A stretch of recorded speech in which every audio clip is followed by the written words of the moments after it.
Welcome back, friends. You're just in time for the Johnny Brew Show.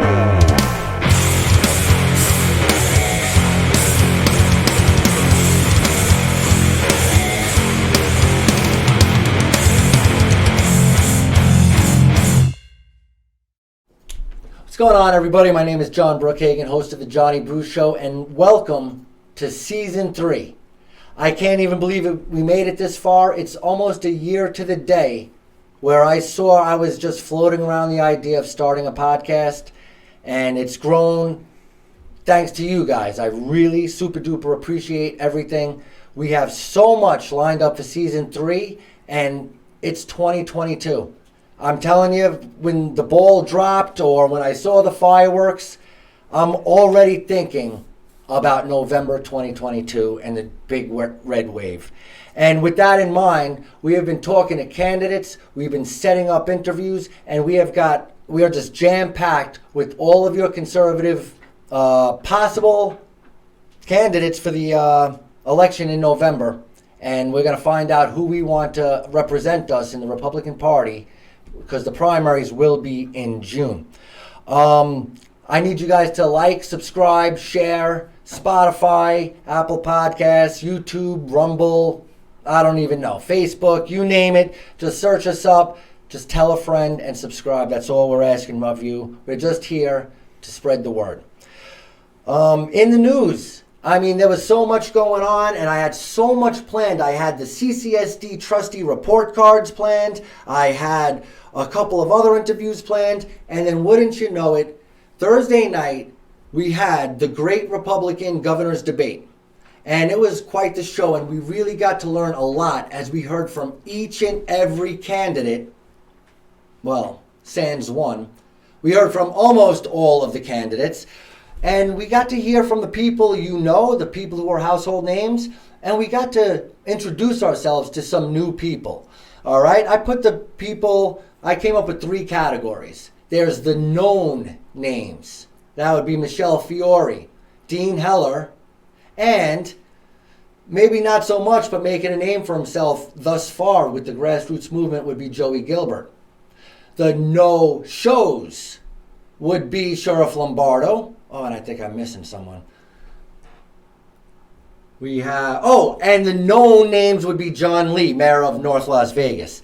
And then we had 4 no names, 4 people that most of us have not heard peep from. We only know that they are running, and we saw some stuff on Facebook here and there.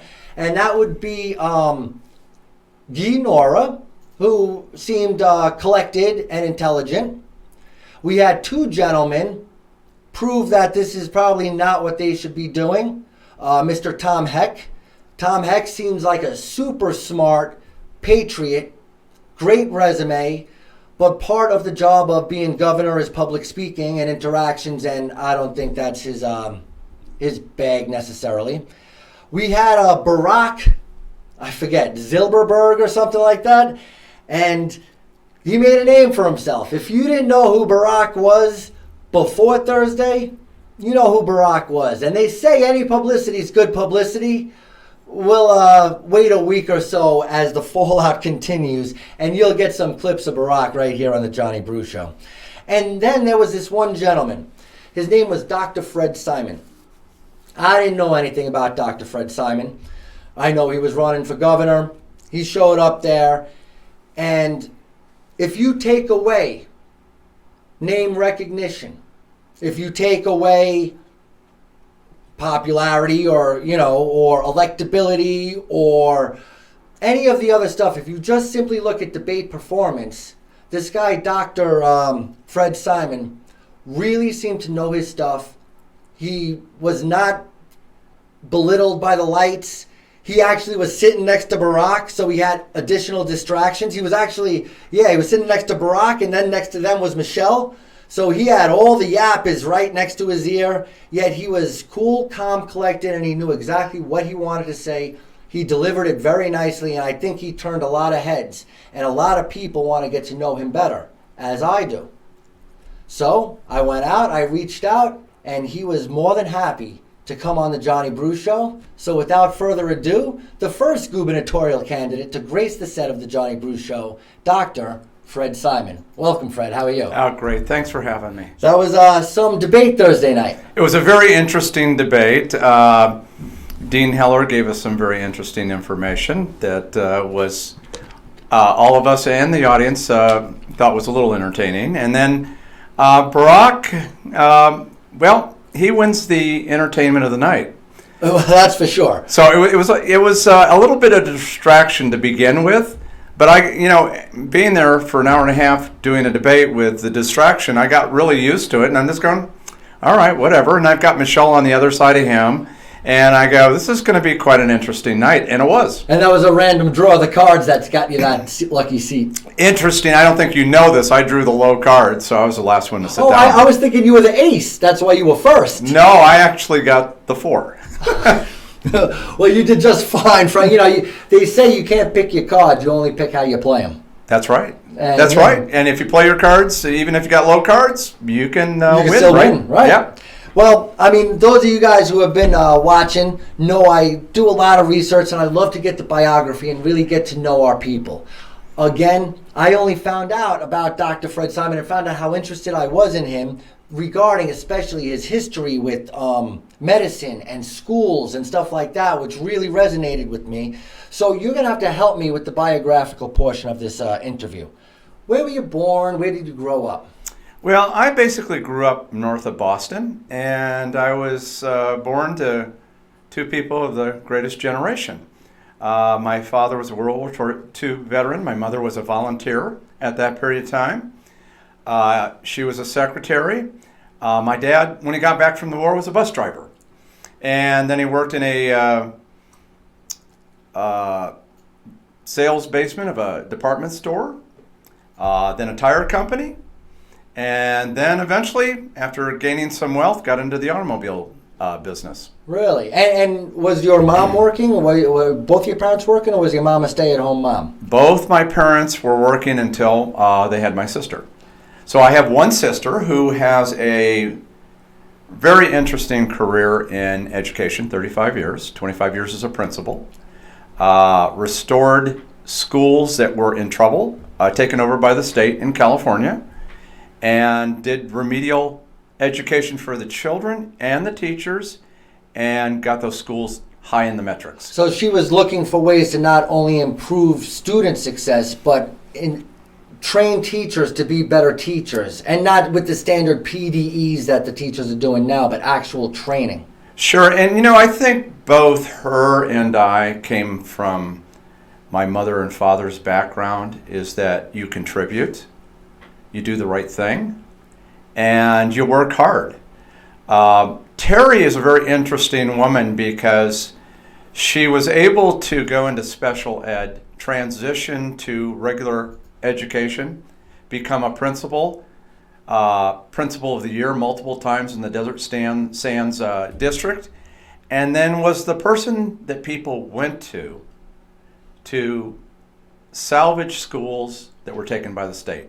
And to be honest with you, though I've run a major trauma center, medical legal, did the dealership when Dad was done, all these, Terry's performance for her 35 years is extraordinary, and her impact on children is way beyond anything I can explain. And then let me ask you a question. You talk about you worked really hard and you helped the community in the medical field. I'm sure that took tutelage and schooling and degrees and research and hard work. And your sister seems like she did the same thing for the education industry, and medicine and our children are probably two of the most important things as a society. Were you guys compensated differently? Did you make a lot more money than your sister, although you guys both worked equally as hard? Oh yeah, I made more money, but you know what? You hear people talk about the teachers aren't paid enough and the principals aren't paid enough. Truly, in 35 years, I never heard my sister say she wasn't compensated well enough for what she did. Now, that may be the quality of the human being she was. Right, she's grateful for what she has as opposed to griping what she doesn't. And, the accomplishments of the job is a payment too. So both Terry and I have the same view of this. If you choose to do something and you're getting compensation and you're getting the compensation of success of what you do, that's a payment. Right. Be grateful and gracious about it. And that's one of the things I just watched my dad, my mom, my sister, and we're all very similar in that. If you want to make more money, which I did, I took more call. Right. Okay? So I went from working 60, 70 hours a week. For 23 years, I worked pretty close to 100 hours a week. Right. Okay? And still having a family, 3 kids, my wife, active in the public schools. My wife and I were active for 20 years. She was on the school board for 8 years. She was president for 3 years. Really? So she's a politician as well. Somewhat. Somewhat. I mean, once you're elected, I got a kind of a politician. Well, Johnny, she's a successful politician in the family. Have you ever run for anything before? I dabbled when the Republicans decided they wanted diversity in a race, and they endorsed a candidate because it was coming down from Washington. We need to find an area where we get a candidate, and they wanted a gay man. And it was the Republican Party looking for the check boxes. This is for the check boxes. And this was the only race in the United States where a candidate was endorsed, Congress or Senate. I had my interest in politics. I go, I'm going to get involved, but I'm going to continue to work. I'm going to learn what this is all about. I have interest in politics. This is going to come into play. You know, it's like anything you do. You go take courses when you're a trauma surgeon. You may not be doing this, but it gives you a little extra education. Maybe you'll expand out. That's what happened to me with trauma. Then I became an intensive care trauma and then acute care surgeon. So I sat there and went, here's an opportunity, take it, and I did. And you learn. I mean, I'm guessing that you learned more from your first surgery than you did from the 5 years of schooling that led up to that moment. That is exactly true. You know, I tell people you could read all the books on cocaine, but you'll never understand it unless you did a little bit. You know, I'm not that I'm endorsing anybody do cocaine, but I'm just saying you could read books, you could learn, you could go to school, but there's nothing like the experience of actually doing something. Well, you know, it's interesting. This is what is said. Now, it's not how it really works. See one, do one, teach one. And in politics, if you haven't had some exposure and you come into a race like this, I would expect it would have been pretty difficult. We got off and running. We were the first candidate out. And we said, we got to be out early. I have no name recognition. Right. Okay? And basically, I'm willing to accept I'm nobody when it comes to a gubernatorial race, right? And so we needed to figure out that I needed to get name recognition. And from that standpoint, we started early. We did some radio. We went to a lot of events. And it came from some experience with this congressional race that I got some experience with. And so then we just decided, okay, this is how you do surgery. You learn more. You'll get better at it. You'll get into interactions and speak with people, and you'll get better. You'll get your knowledge. But we didn't enter this race without having a complete policy platform put out in June. We put out over June of 2020. June of 2020, we had over 20 positions. And I said, I'm going to let the people know from the very get-go. They're not going to have to guess. Okay? They may not know who I am as a human being. They may not know what my credentials are. They're going to know what I stand for and what policies I stand for. And we were totally transparent. We stick with what we put down there. Certainly there's a few of them that are negotiable because there's always controversy in some positions, but our core positions haven't changed at all. Very good. And yeah, it's printed, it's there for you to see. And Sure. you know, if you were to backtrack on any of those, then you wouldn't be a good candidate. But you let them know how you feel, and this is it. Conservatives seem to stay the same all the time. Democrats, they seem to go with which way the wind is blowing. You know, we're for a closed border, we're for an open border, we're for, you know, whatever the case may be, they keep evolving. We're for, you know, we're worried about global warming, we're worried about global cooling and the polar ice caps in the 60s and 70s. Well, I'll tell you the way I put it. Democrats are ideologists, okay? So if the policy of the day is told by the higher-ups, this is what it is, I don't know if you've ever been on a sheep farm. I was recently on a sheep farm because I've I've never been been on a all sheep farm. over Nevada. I've been everywhere. I've been at the sheep farms. I've been out agriculture. I've been out the water. I've been in the mining. Okay, I love getting involved in things. But if you ever go to a sheep farm and you watch the dog takes off. What do all the sheep do? That's Democrats. So when you look at them, they're ideologists. They're going to follow an ideology, and they're not going to think independently. The reason we Republicans have some problems getting along is because we have a democratic process in our mind. So here's a policy and a procedure, and we want to fight it out. Now, we fight it out too much. We need to learn a little bit from the Democrats. But that's what I did. I sat down for a couple months and go, here's our policy platform based upon background, education, data, information, and here the public, this is what I stand for. You have it in hand. You can question me anywhere I am. Right. I'll answer the questions. I'll defend those positions. You can influence me. Right. Johnny, you can influence me, and I may change a little bit because nobody knows anything completely, and no one human being walks alone. And we're a team. I really like, continue, go ahead. Yeah, we're a team, and the thing about faith-based constitutional conservatives, we're a team under God. The Democrats pretty much are godless. Well, I could agree with that. And what I really liked is how you accentuated why it's harder for Republicans to get along. Because the Democrats will say, no guns, no guns, no guns.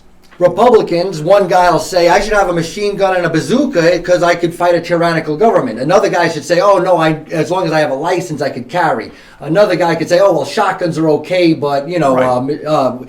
And each conservative believes that this is what we need. We need constitutional carry. We need total Second Amendment freedoms. And we need, background checks. And somebody else says we don't need background checks. But we're all pro-Second Amendment. But we're all fighting with the subtleties in between. And sometimes, like you say, we might take it too far because we're still fighting against the Democrats who just want to take all of our guns.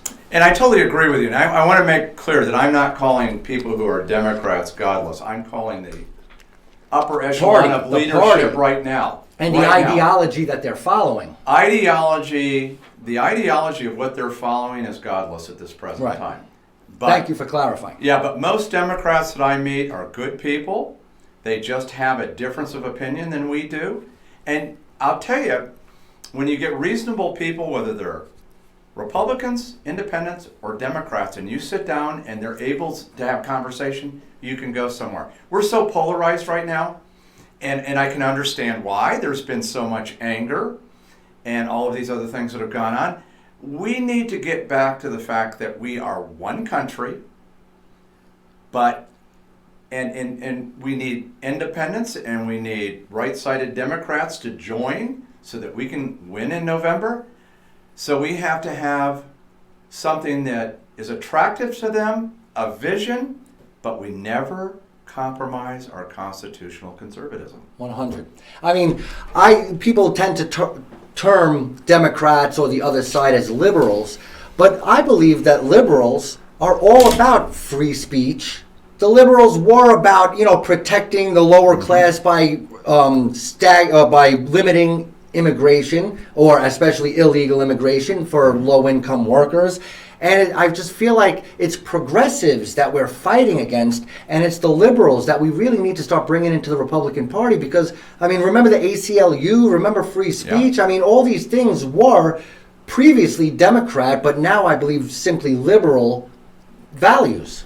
Well, if you look at the Republican Party, we have what we call Republicans in name only. Right. You hear that all the time. Well, we're about to when we see your counseling. We're going to see you counseling someone in a minute. And so there are those people in the party. You can call them whatever you want. We have our staunch, good, solid constitutional conservatives.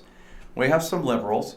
But when you look at the Democrats and what's gone on in the last, 8 years, they're a confusing party to know who they are.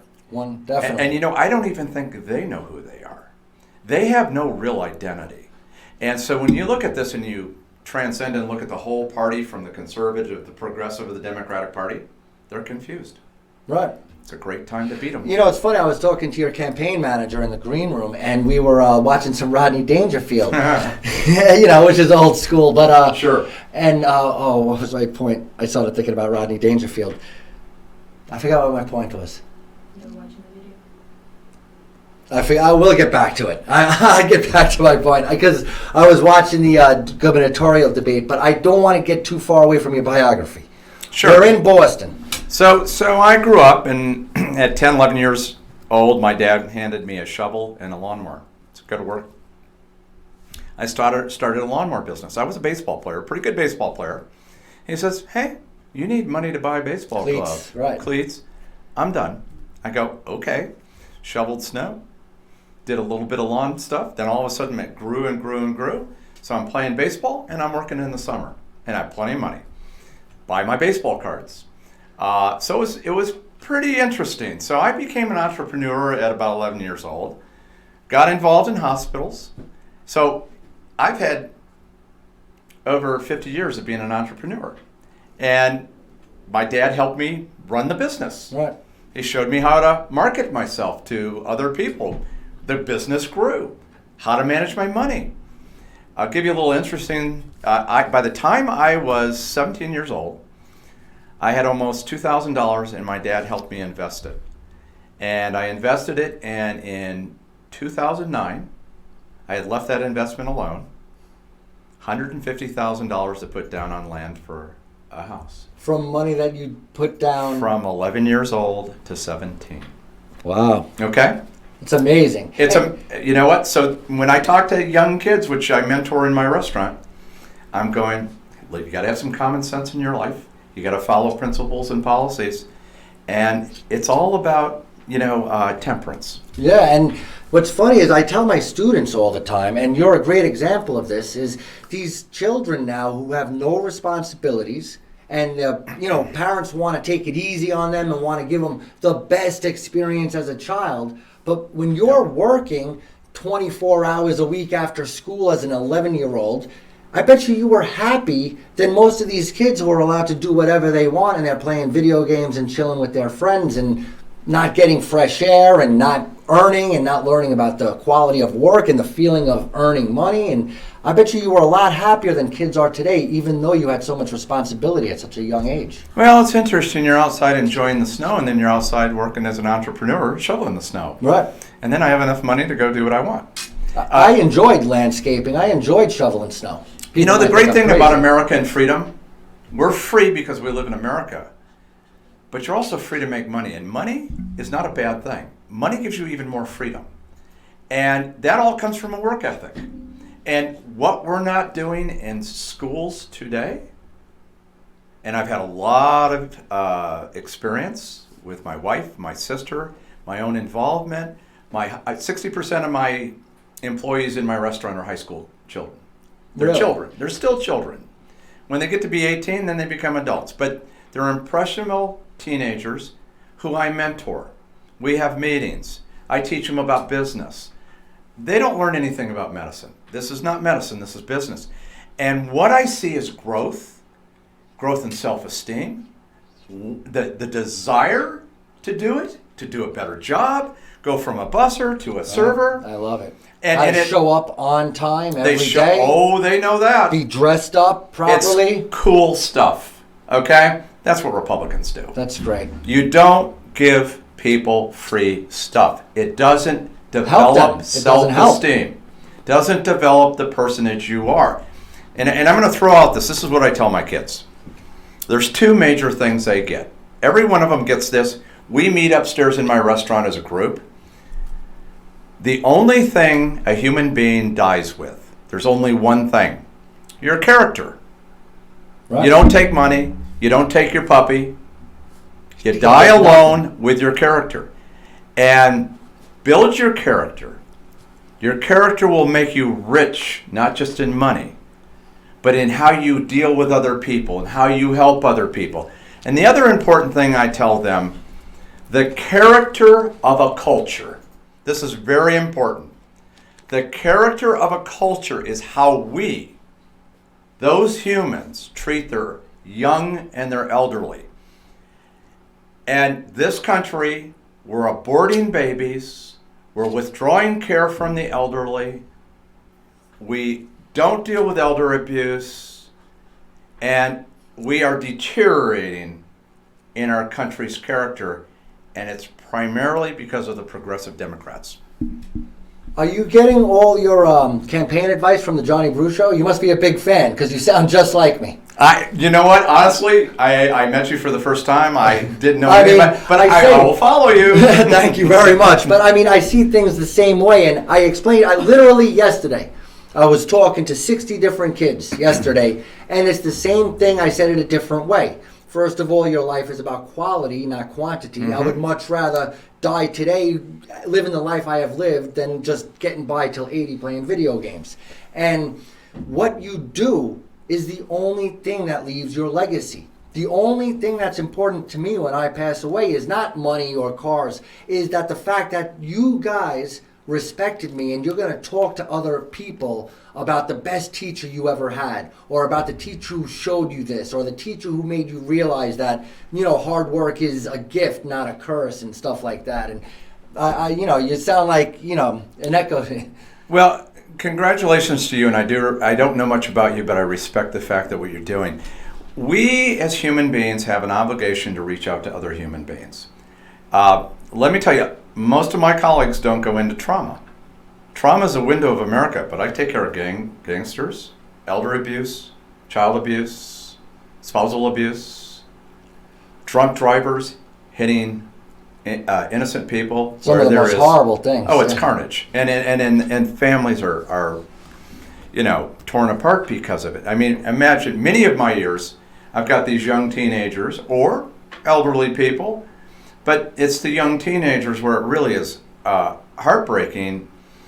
An hour ago, they were perfectly fine with their family, and instantaneously, their life is gone. Yeah, and I don't think I could do that. And I'm the one that has to break it down, and knowing that I still have to work my full 24-hour shift.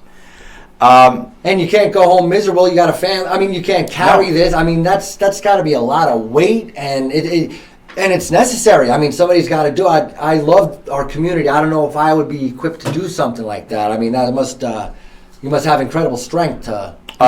You know what? It's all God-given. Okay, I came from a very faith-based family that talked about principles and doing the right thing, and continue. So I went to high school, I went to college, I decided I wanted to go to medicine. I went to medical school in a great community, Omaha, Nebraska. Nebraska people Boston, Omaha, Las Vegas. Yeah, here we are. That's diverse, too. And then I did my residency back in Massachusetts, and then I said, you know, I need to give back. So I went and volunteered on the Navajo Indian Reservation. Oh my God. Where was fascinating. Shiprock, New Mexico, Four Corners. Oh, the Four Corners, very cool. So I cruise out, I'm on the telephone, they lost a surgeon, so I decide, okay, I'll do this. I'll come in. I didn't join the Indian Public Health Service. My best friend was in it. I said, you know, I'll come out and help you for a year. And it was a fascinating experience, and I got a lot of growth out of it. It's kind of what my parents made, you know. I bet you learned more about the Navajos than you could of reading books. What a intense but enjoyable year. And so I had, through my college and medical school career, worked in the black community. Then I end up in the Hispanic community for most of my practice. And so I've seen the cultures in America. Then I said, you know what? I need more. So I was a locum tenens, which I take over practices for other docs when they need vacation in small communities. Wow. So That's a cool little business. I never even thought about that, but go ahead. So I'm a medical director of a trauma center, running a big trauma center with hundreds of employees that we have to manage. And the best part about it is I had control of the call schedule. So I'd set it up and I'd go, I'll go work 4 or 5 days here.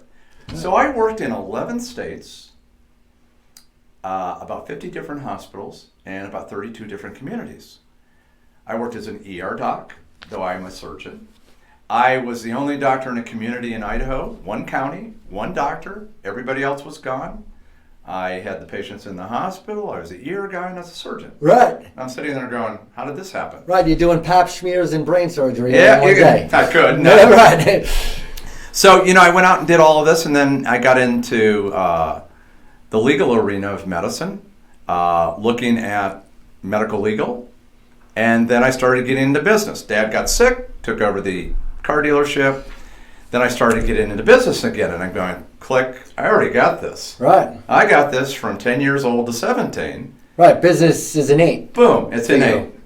And this is the real key for education with children and what we need to do in our education system. This is why we need trade schools. Okay? Right. Mike Rowe. You a fan of Mike Rowe? Absolutely. Oh, I love Mike Rowe. Yeah. Absolutely. And so, starting in middle school, though, we're capable of doing stuff at a young age. Right. And we've taken trades out. What a major mistake. Because we have emphasized college. College isn't the end all. And I hate to steal your thunder, Go but ahead. you made a great point about, spending $100,000 on an education to get you $35,000 when you could go do some roofing, make $65,000, skip college, and be home every day at 4 o'clock to be with your family. We got to do more of this. And there's 'cause nothing wrong with that. There's nothing wrong with being a roofer or a landscaper or a plumber or a welder. It's a damn pretty good life. Yeah. Okay? And, I could tell that we could sit here for 3 hours. Okay. But we haven't even gotten to the debate yet. Okay. So let's at least get started before we go too far behind schedule. Okay. For those of you who don't know, where was the debate? The debate was at the Atlantis Hotel in Reno. Reno, Nevada, which is up north, for those of you who don't know. And they had, again, 8 out of the 9 candidates were there, and they were all given an opportunity to make their opening statement. And this is Dr. Simon with his opening statement. Play tape. Thank you very much. I'm Dr. Fred Simon, former trauma director of a large trauma center with hundreds of people, intensive care unit director, COVID ICU clinician, expert in COVID.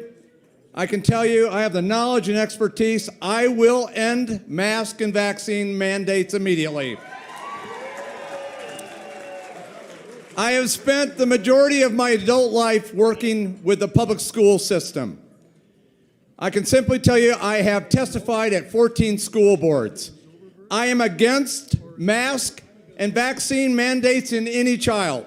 I am against LGBT, transgenderism, paraphernalia in classrooms, and I am against CRT and any other ideology that is taught in the schools. It must go out. There has been fraud, voter fraud in Nevada. On day one, I will tell the legislator I want a bill on my desk for voter ID with qualified signature, or I will never sign another bill.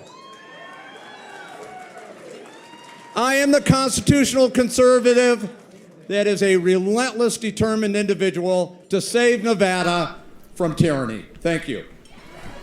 Well, I don't know if you're familiar, but there's another guy who covers conservative politics in Nevada. And if this was his show, well, actually, when I saw you say your opening statements, I had his show. He's got a little thing that says, "Who the hell is this guy?" And I heard you say, and one point after another, again, you sound like me, which is what got my attention so much. And there was a lot to unpack there. So let's begin with the end. And I have a feeling you're going to get me kicked off off of YouTube on my very first show of season 3. So thank you very much. But let's start with you won't sign a single bill into law until, and I wish you said harvesting as well, but until we have voter ID and no more mail-out balloting, no more mail-out ballots. Well, let's look at What do you mean that? Yeah, sure. Let's look at this objectively. So most of the things I do, I get information, I'm data-based, and I don't just look at what Republicans say. As governor, I'm going to be governing everybody, okay, and fairly. But I'm never going to compromise my constitutional conservatism. Because if I get elected, I'm getting elected as a constitutional conservative. So, What does that mean to you? To me, constitutional conservative is small government domestically, America first internationally, and a love of our founding documents. I agree with that, except I even go a little bit further. I'm an anti-federalist. I do not like big state government. And I trust, and have been in so many small communities, I trust my citizens that I know and have met to take care of government at the local level. And all localities are not the same. Right. Therefore, most government should be at the local level with support of the state and limited support of federalism. The other thing, too, is when you look at the Democrats, they always have a complaint about the founding fathers. They always have a problem and a complaint about the Constitution. What in the Constitution do they objectively complain about? Nothing. They have Maybe the Second Amendment. Well, But otherwise, but I understand your point. Sure, and I don't even think they complain about gun ownership. They broaden it out. And I will tell you, 35 out of the last 38 massacres in this country were done by bipolar or schizophrenic patients. Right. That were undiagnosed. So there's been a lot of study. You never hear this from other politicians because they think, I'm pro-life. I'm for the Second Amendment. Rub-a-dub-dub. What do you know about it? Right, and how can we fix it? So a good candidate, in my opinion, and I'm a voter, okay, so I vet candidates too. So we need to aggressively and effectively vet candidates. What do they know about the history of the issue? Right. What do they know about the trend of the issue? Right. And what is their solution to the issue, okay, within a realm of reasonable dialogue and solution that most people will accept. So when I look at this is what I'm saying. And so quit criticizing the history of this country, the greatest country in the entire world. Quit criticizing these people who put this incredible document together that you can't really put holes in. Shut up and give me a reason for your progressivism. You know, as a society, thanks to coronavirus, the blessing in disguise very well may be the political astuteness that we have regarding our nation and state and local politics, as well as the astuteness to what our children are learning in school and so on and so forth. So when I find out that the school board is going to use our taxpayer dollars to take some time management classes and conflict resolution classes, my first response was, isn't that why we have elections? Aren't the people running for office, whether it be governor or Clark County School Board trustee, that's what we're supposed to be electing. People that we believe have time management skills, people we believe have conflict resolution skills, people we believe who are educated and have experience in the theaters that they're going to be governing over. Yeah, and I agree. And I think one of the things that happens is people get an emotional connection to candidates. And that's fine. Right. But if we're really serious about changing what we're doing, okay, you got to vote for change. You don't vote for an emotional connection. You got to be pragmatic, not nostalgic. Well, this is a cognitive game. This is about intellect. This is about information and data-based decisions. So what do you think when you hear a representative talking about Guam sinking because there's too many people standing on it? Well, you can't... And that's just the worst example, but there's examples of this all over legislature. Johnny, you can't fix stupid.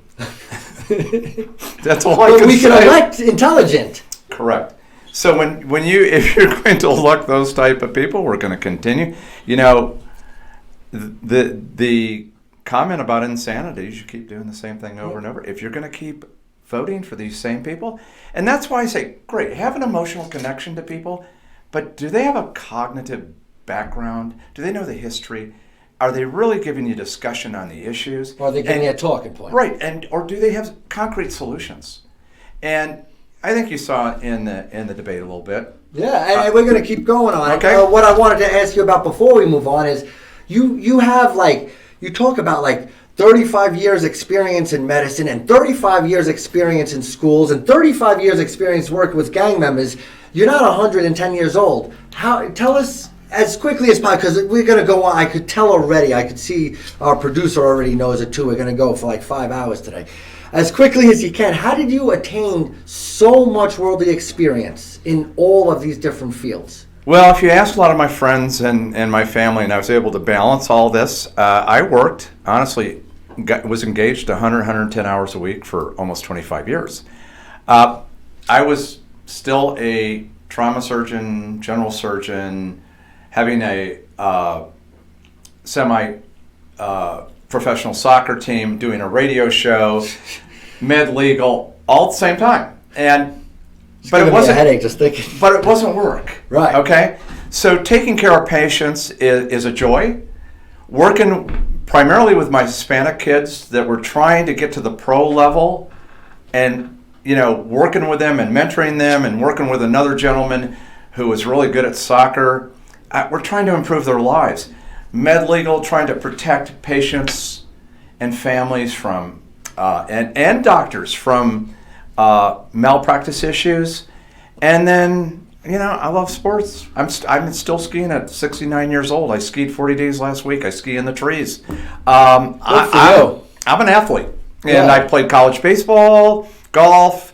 And so I was able to talk the Reno station into having an ESPN radio show where I talked about all sports, injuries. It was cool. It was fun. And then you didn't address your educational background. Well, my education, I graduated from Loma Linda University. I meant your, please, where did you graduate from? Tell me that Loma first. Linda University, and then I went to Creighton in Omaha, University of Massachusetts in Worcester, did a fellowship Worcester, I know. Worcester. So there's Dorchester. Right. You can't understand these Massachusetts people. And then there's Worcester, and they're both spelled with a T-E-R. Right. And so I had a lot of good education, but I had a lot of good mentoring afterwards. Right. But I was referring to your work with students. Oh, well, so that You're talking about you testified in front of trustees on at least 12 different occasions. You're talking about the coronavirus and children. And in case we didn't get kicked off of YouTube from election integrity standpoint, let's get kicked off from a COVID standpoint. Why do you say where does your experience with students come from, and why are you so vehement against mandates and vaccines for children? Well, first of all, we're going to take that my experience with children come from my own children being involved in the public schools. My wife was PATT president starting in elementary school. So we were very active in the schools. We supported them economically. I learned about the school boards. Really, the school boards do three major things. They hire and fire a superintendent. Okay. They have a single employee. Right. And so they basically set the agenda. For the meetings. And they set the curriculum. Okay. Okay. And from that standpoint, then the more I got involved, then we started looking at mentorship and how do we get kids, mainly the kids that were struggling, to raise them up. So then I had my sister involved in that, I got my wife involved in that, we're all looking at that, and we all put our heads together and say, hey, we can impact, and we did. And so I kept the mentorship thing going on, and I was fortunate enough to work with the largest naval hospital in the world, Balboa, and so I trained residents. Then I started a program on my own with Camp Pendleton, training medics. So I'm sitting here, and somebody asked me recently, you didn't serve in the military. No, I didn't. But what I did do is I contributed to the welfare of the soldiers in the field by raising the level of training, not only of the residents, but I took the medics and we thought, you're not at the level you need to be in the trauma arena in Afghanistan and Iraq. We've got all of these IEDs and all these things going on. So we created a program with the military. For those very specific injuries that they're going to see the most. Correct. So I have these young kids who are medics, and we raise their level up, and we send them to war to take care of other Americans. Right. It builds on itself, right? But it all started from my mom and dad. So I don't take credit for any of this.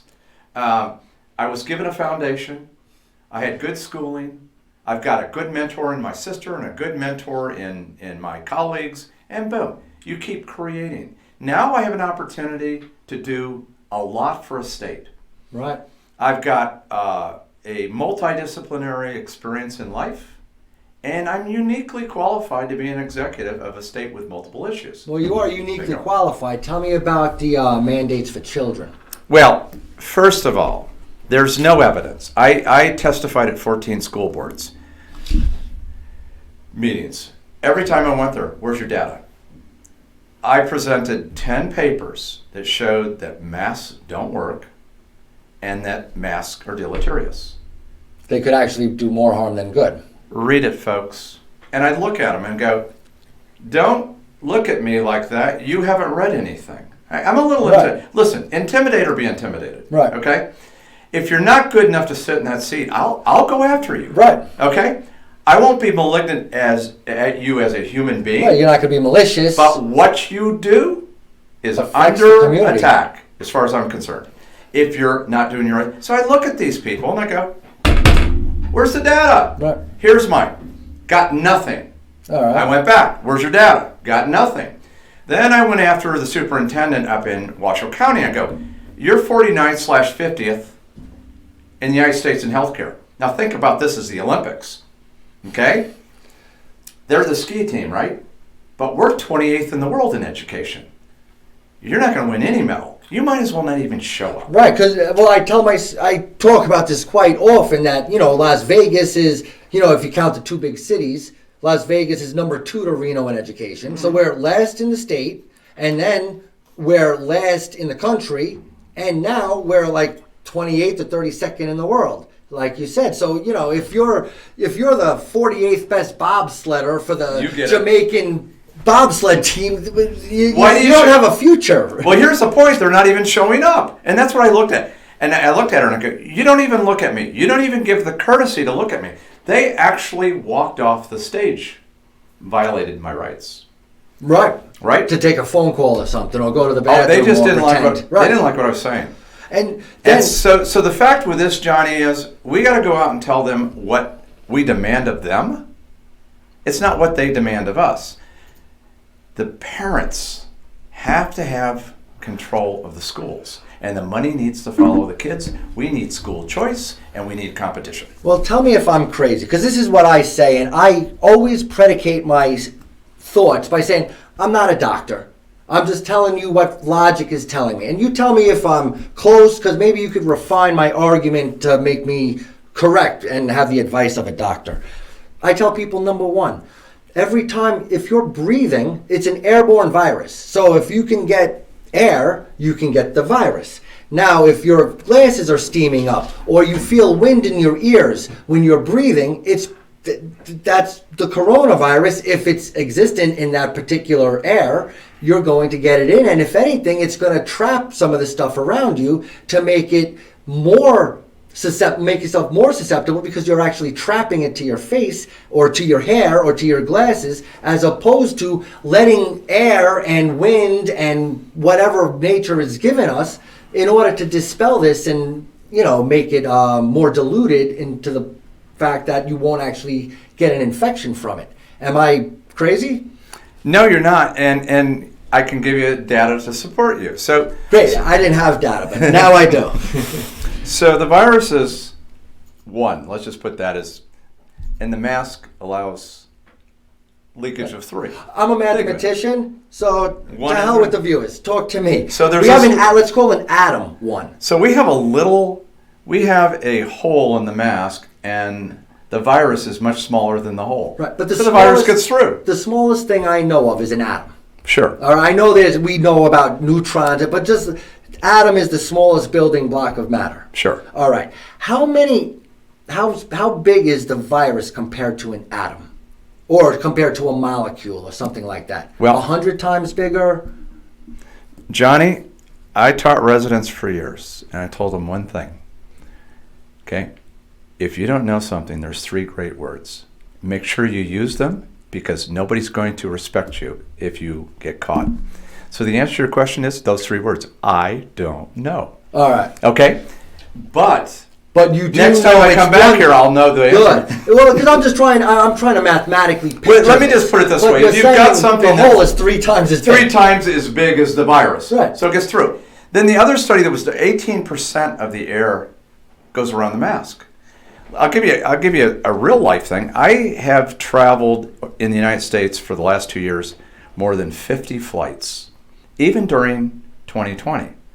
I'm on these airplanes with people sitting here with me for 4 or 5 hours. And your breath is literally going towards each other. Well, we're eating peanuts and this and that and drinking. It's just a sham. Joke. It's a sham. Right. Meanwhile, the airplanes have the HEPA filters, which seem to be very well. You know, I'll admit when I'm wrong. I was wrong about a number of things, like homeless people. I thought homeless people were going to be dropping like flies. Apparently they don't because of their superior immune system and the fact that they're outdoors as opposed to indoors. Number 2 mistake I made was saying that people with asthma were going to be dropping like flies. And then come to find out, again, not data backed, but maybe you could back me up on this, I believe that people with asthma who you would think would have a predilection towards suffering from coronavirus, they're not, because they're taking a shot of steroids every single day, which is acting like like a precaution or a treatment if they were actually going to catch it. And then my 3rd mistake was, we're going to have airplane problems because you're stuck in a steel tube, for 6 hours, so you're all going to share the same air. All 3 of those, I was mistaken. Well, let's go back to background of things anyhow. So, you have me here because I'm running for an elected office. And an elected office requires an executive, right?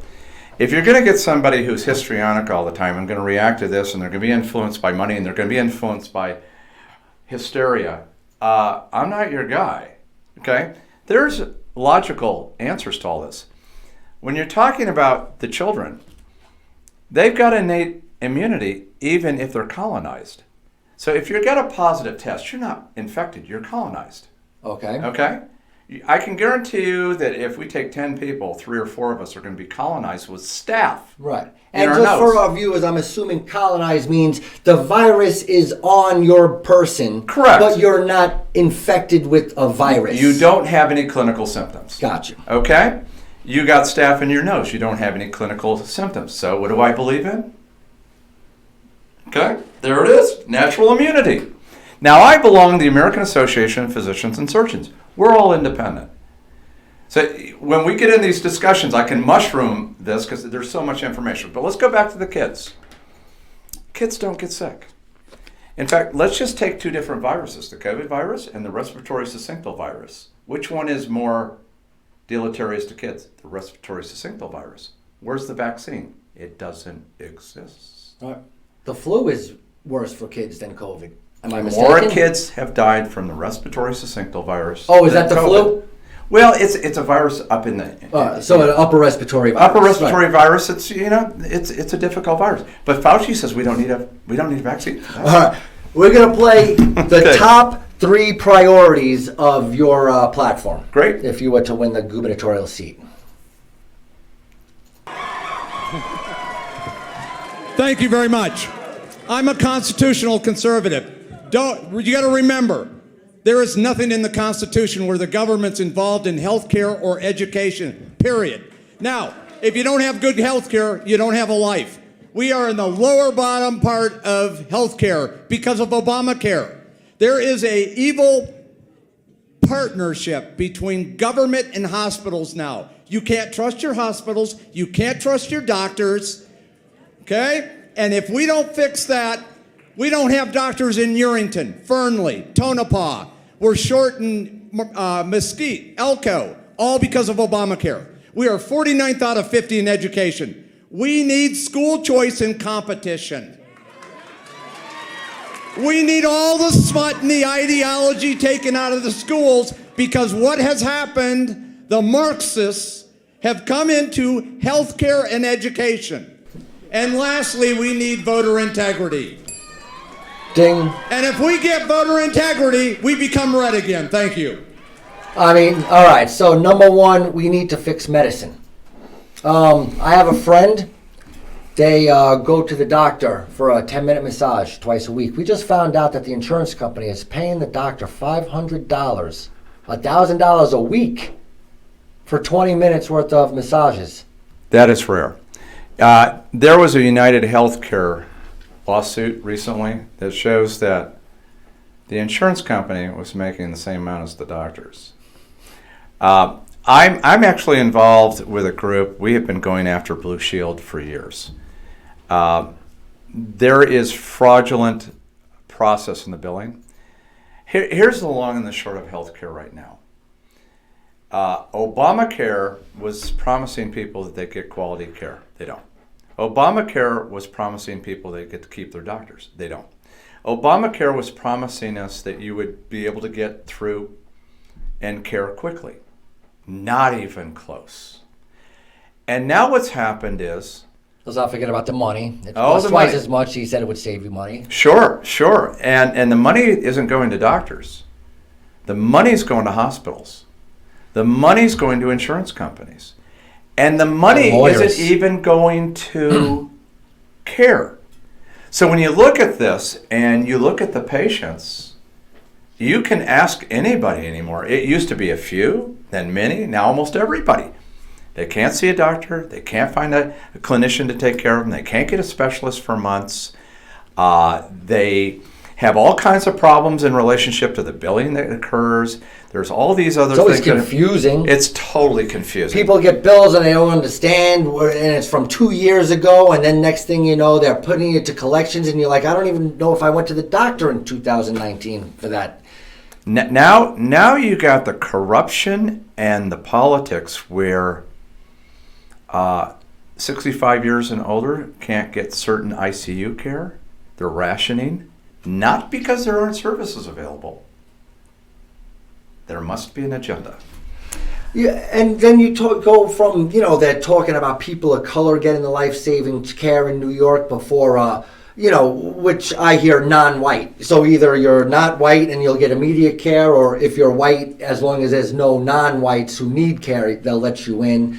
You're talking about certain things where they're not giving the proper care to certain people, even though the stuff is available. And then you say that, for example, my friend's $500 bill for the massage, you're right. $35 for that massage is what you should be paying, and that's what's going to the doctor. But you got $465 going towards hospitals, liability insurance, the insurance company themselves, processing, all the emails they send you, and yada, yada, yada. Yeah, that's absolutely what's going on. Let's look at COVID right now. Let's look at Omicron. This is something that's happening right now. So for your viewers, Omicron's not a very viral strain. Thank God. Okay, and people say, well, it's a mutant. Well, the Delta and the Omicron may have been in the pool. You just don't have one virus strain. Nobody explains this. It's not one virus strain of COVID. There are multiple strains that were there. And by doing this vaccination business and all these other things they're doing, we're selecting out strains now. We're actually kind of blessed to have the Omicron right now. That's what I said a month ago. Don't vaccinate the kids, though. Okay? Let the kids pass on the immunity and we'll get herd immunity. They don't want this. This is partial genocide, in my opinion. And that's just my opinion. So when we look at this and from a standpoint, this is a disease of undertreatment. Where are the therapeutics? Right.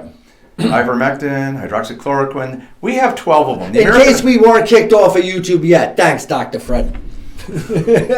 I gotta tell you, though, there's been 3 billion or more doses of ivermectin that have been prescribed around the world for years. Where are they?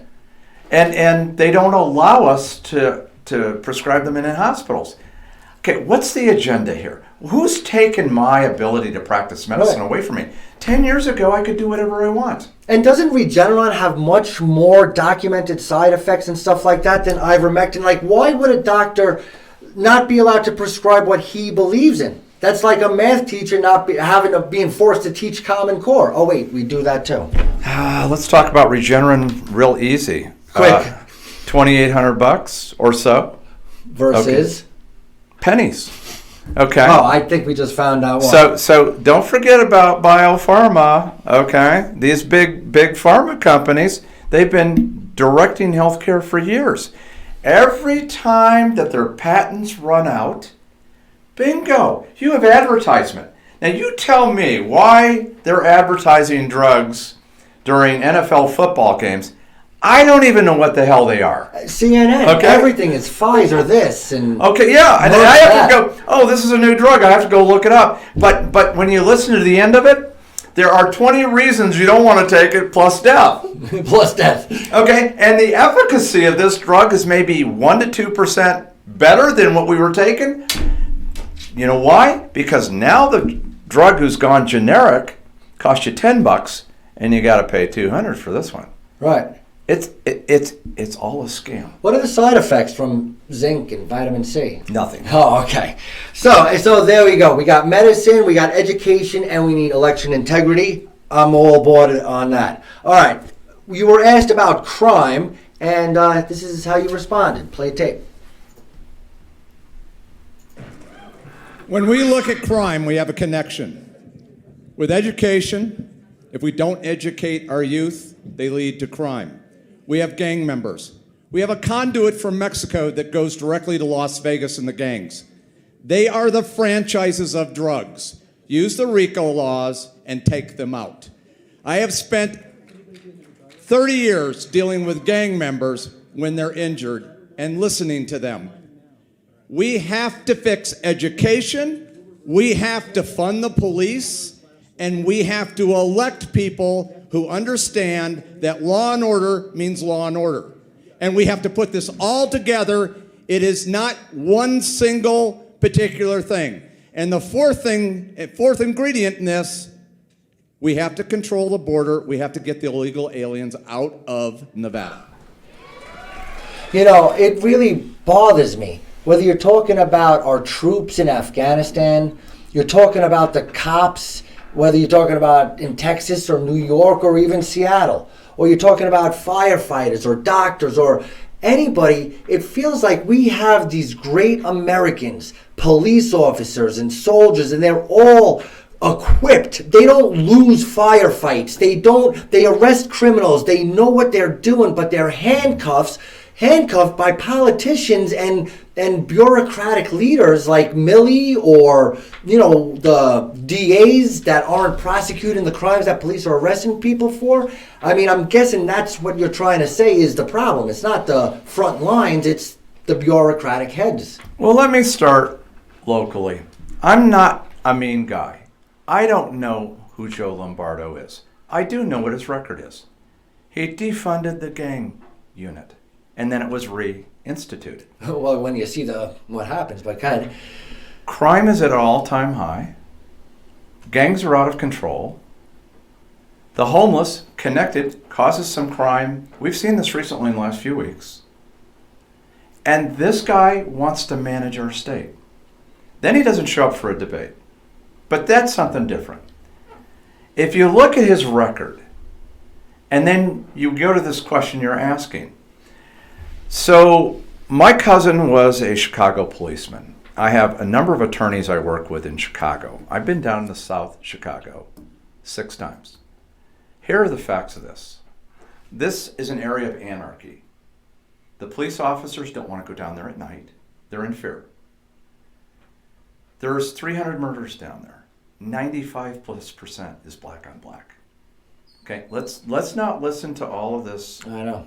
emoting from the Democrats and all these people, Black Lives Matter. They're liars. Because these black people in these cities don't want this. They don't want this. They don't want this, but this group wants this because they control all the drugs. This is a huge drug den that could be taken out with leadership, using whether we need National Guard or intervention from the DEA. But don't tell me It's not solvable. we go into countries and invade them. Okay? Right. We go into countries and we're going to throw out ISIS, and we can't take care of a drug issue in South Chicago? Well, I mean, all my life, I'm Really? 45 years old. I know Chicago and Baltimore are scary, scary places. So is Las Vegas. You know, You're going to tell me we can't take care of a drug issue in Las Vegas when we send thousands of troops to Afghanistan and push out the Taliban out of a certain area, and we can't do it? and you made an amazing point. I'm going to steal a little bit of your thunder for later, Good, but go you for said it. something about the fact how when policing, people don't realize that 50% of policing goes towards taking care of the homeless. So You once got you it. start defunding the police, you're defunding our ability to help and maintain the homeless problem. And then, obviously, as the homeless grows and then crime grows, you end up getting something that grows out of control. And than you have situations like you have in Seattle or San Francisco. Well, I hope your viewers understand how my mind works. Let's use some common sense and objectiveness here. If you defund the police, and everybody can watch and see what happened. You defund the police, what do you get? A ton of violence. You get more people going to the hospital, so you got healthcare costs. Buildings burned down. Insurance. Businesses are out.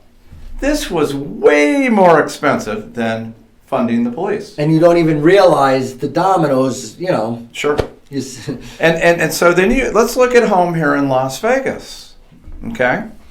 If we put more of our resources into good policing, we get rid of the drugs, we get rid of the violence, we get rid of the costs, we decrease the judicial system costs, and then we actually save money. Right, in the long run, we actually not a little bit. Not just a little bit. All right, and only because we're so far in, we need to lighten it up. Okay. This is all about you, and I'm not showing any other candidates, but I did decide I am going to show another candidate. And it's mostly because I want the viewers to realize and watch at the end, this is a doctor.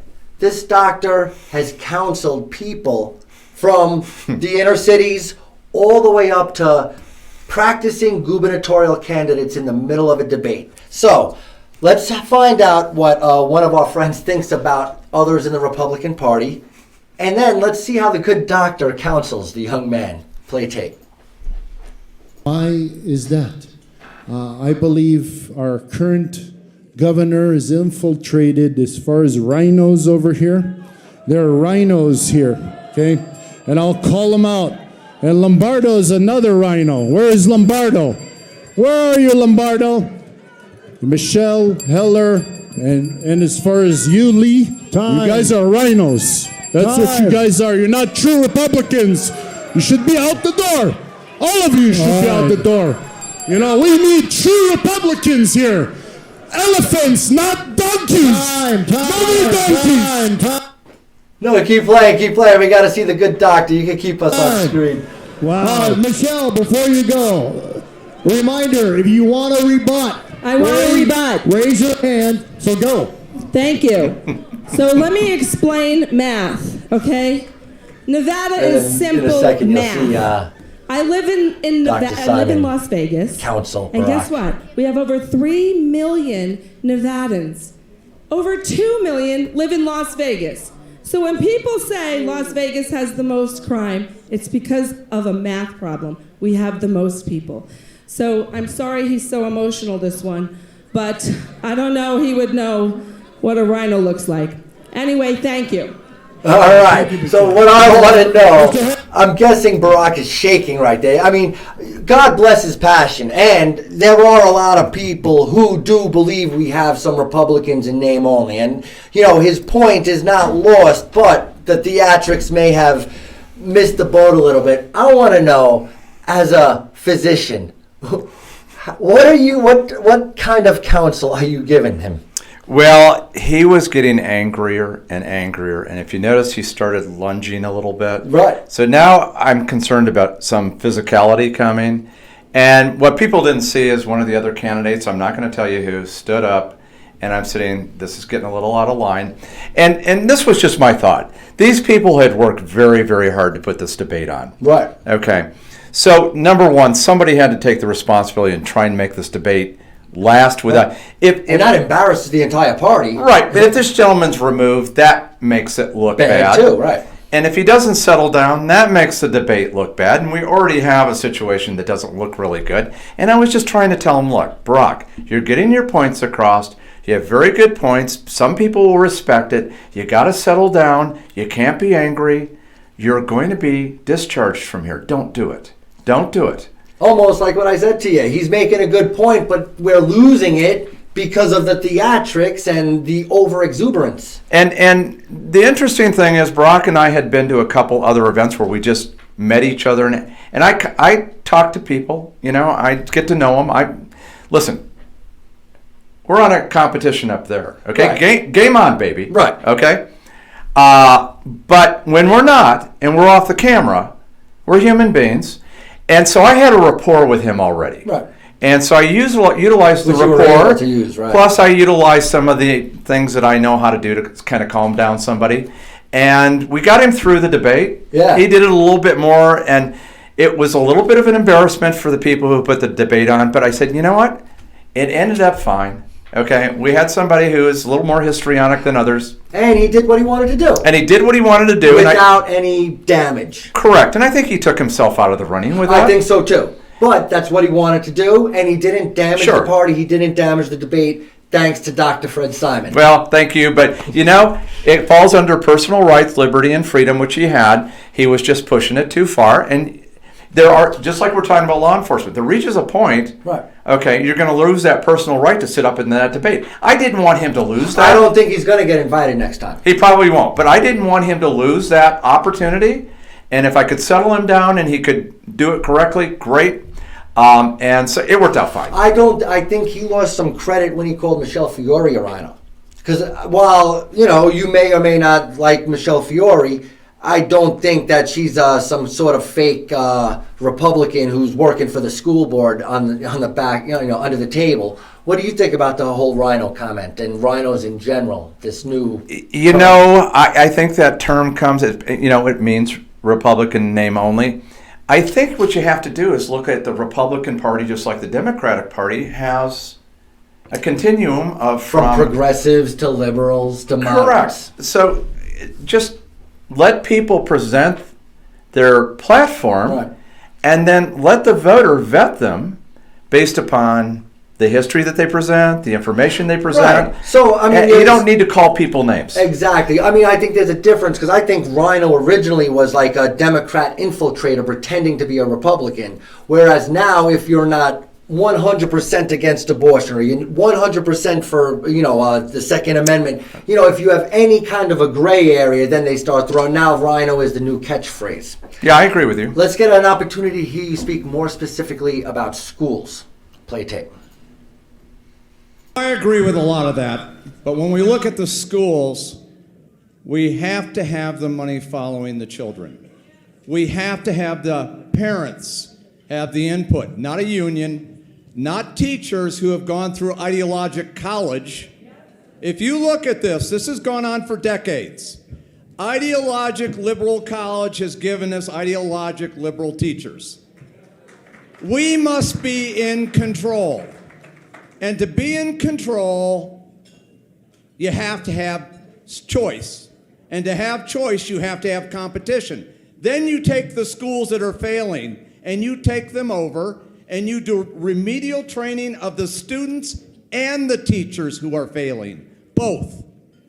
And then you work with those kids and you work with those teachers, and if those teachers don't want to participate, they can leave and you bring in others. But the most important thing here that we need to realize is the control of schools has to be out of the government and in the hands of parents, and let the money follow them. All right, so obviously school vouchers, but what I was more interested in is the training of teachers, which we touched on a little bit. I would love to see us almost double teacher salary, but also triple accountability. I just feel like we need to attract better teachers, and really what we're using is anybody who's willing to do it. And I feel like we would get so much more if we were able to keep accountability on the teachers. But just like if you have a problem at Taco Bell now, what are you going to complain that the cashier didn't give good customer service when it's the only employee that they could possibly get? They're not going to fire them. Well, I think I take a little different stance on that. I think the teachers are spending so much time on ideology. They're listening to the union and the people who are pushing the ideology. They're not paying attention to the subjects they're supposed to be teaching. So if you get away from what your education's core subjects are, and you're sitting there thinking about, I have two partners that are gay, so I'm not against LGBT anything. Right. I don't think a 13-year-old should be thinking about sex whatsoever. Correct. But I don't think that we have to take groups out and say that they're special and get special interest. Listen, I think all Americans should have personal rights, freedom, and liberty. But this is not the right place for this, is in the schools. These teachers are not paying attention to the subjects. Now, let's look at it also from a standpoint. They're paid for 9 months out of the year. They get a 3-month vacation. I didn't get that. Right. I don't even get a pension. I have to fund my own pension. So you got to look at the whole package. Right. Well, with their health care and stuff like that, I do They get understand health care, you might they get start better. at 41,000, but with the whole package, it's actually 58,000. Well, the basis in this state is pretty close to some in the 60s. It's Yeah. 60 to 100,000. Oh, I thought it was 58 Yeah. with the PERS and with the health care. Even higher but than that. nobody really knows what's going on. And really quick, what about, I keep sounding the alarm, first of all, that, total expenditures for 2018, 2017, 2019, it was always $5.2 billion. Yeah. And now I haven't seen the numbers for the past few years, but I know it's going to be even more because of all the money that's been fed into the school system. And something else that I'm always asking about, and nobody seems to have the answer. I was a teacher. I don't want to get into all the hoops I had to do at CCSD in order to qualify for a raise, but it took a lot of work, and you had to take these classes, and you had to pay for the classes. And you know who was giving the classes? Vegas PBS. And as far as I know, CCEA, the teachers union, and CCSD are not butting heads trying to fight, for what's best for teachers and what's best for students. They're on the same team. And not only are they on the same team, but I believe Vegas PBS is on that team too. So you have this triumvirate where people think they're three totally different entities and that one entity is protecting their rights and stuff like this, when meanwhile all three entities are like literally in the same building, the same people are working for both entities, and I feel like we're all getting snowed and nobody knows about it. And how much money is going to all that administration? That's my whole point. And I'm only talking $5.2 billion is CCSD. That doesn't count the money from CCEA or Vegas PBS. At Vegas PBS, they got security money. This Vegas PBS is public broadcasting system. But I've heard that in that building there, they've got monitors. They're like a police station, with all their surveillance and everything they got going. I don't think people realize what Vegas PBS is. It's not just some government-funded public broadcasting system. Well, just think about this: $5 billion. $5 billion for an education system in one county? Every year. Mm-hmm. Not just one time. We could have bought the Rio. I got to tell you, it's not about money. It's about policy, procedures, teaching. You don't need more money. We don't. You know what? We probably should take some of the money out of it. I would agree.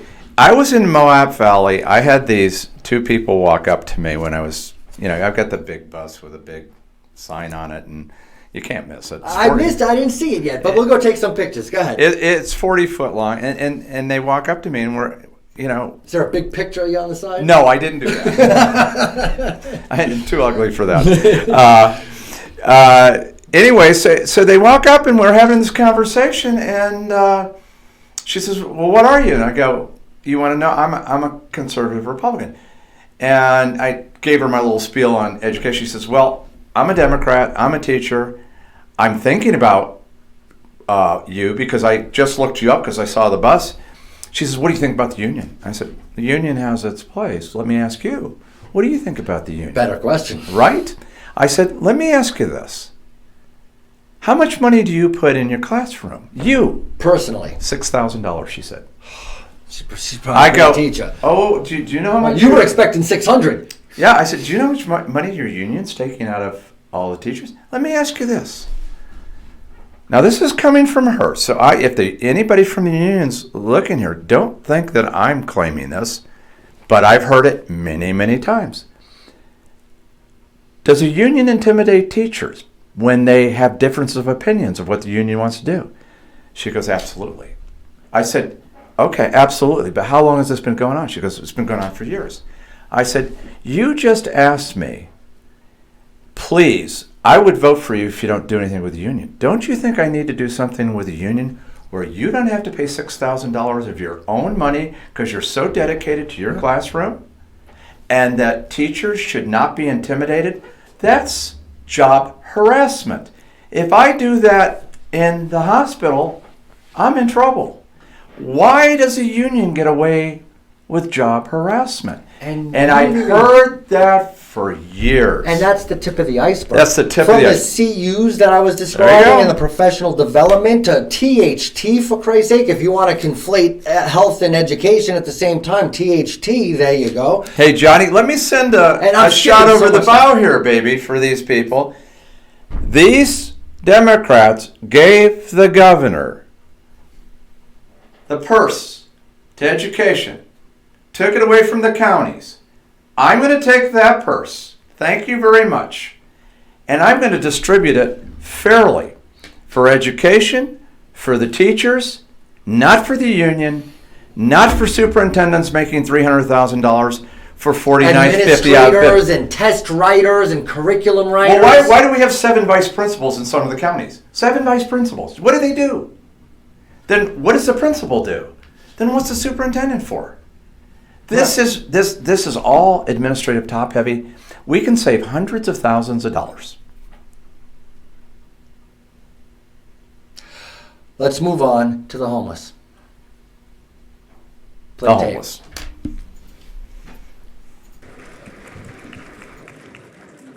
Trauma is the window to all America. There is a degree of ignorance on this subject that we just heard. We have the mentally ill. 50% of the time our sheriffs in this county work through process, they're taking care of the homeless and the mentally ill. They're not doing jurisdiction. 50%. The homeless have mental ill problems. We have no mental ill facilities. We have drug issues.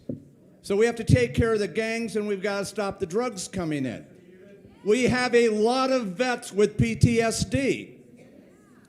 Okay, you have to pay the money up front so you're not paying all the money out the back. We need to work, as Guy said here, we need the private sector. We don't want any more government.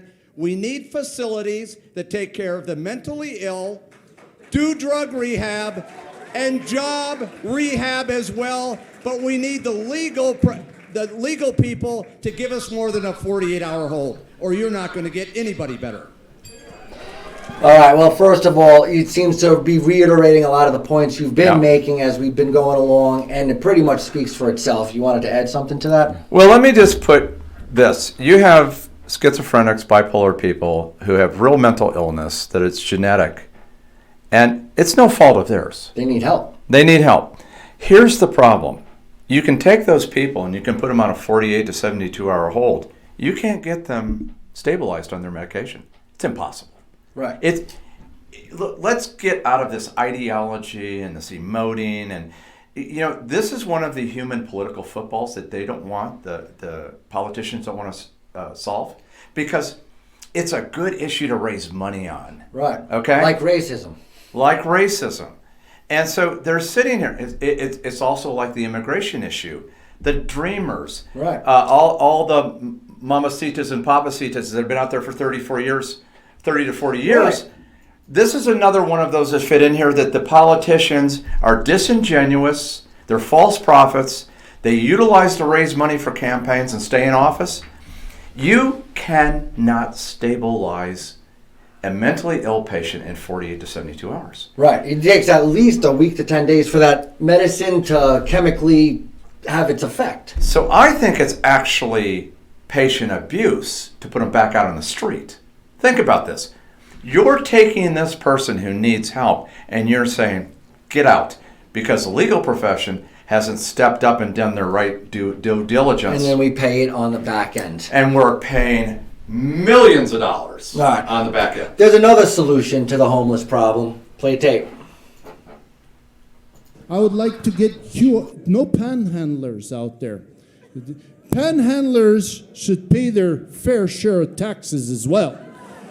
Everybody should have a QR code that is standing outside the freeway. They should have a QR code, and I will have homeless patrols out there looking out and making sure everybody pays their fair share of taxes. And that's what I'm going to do.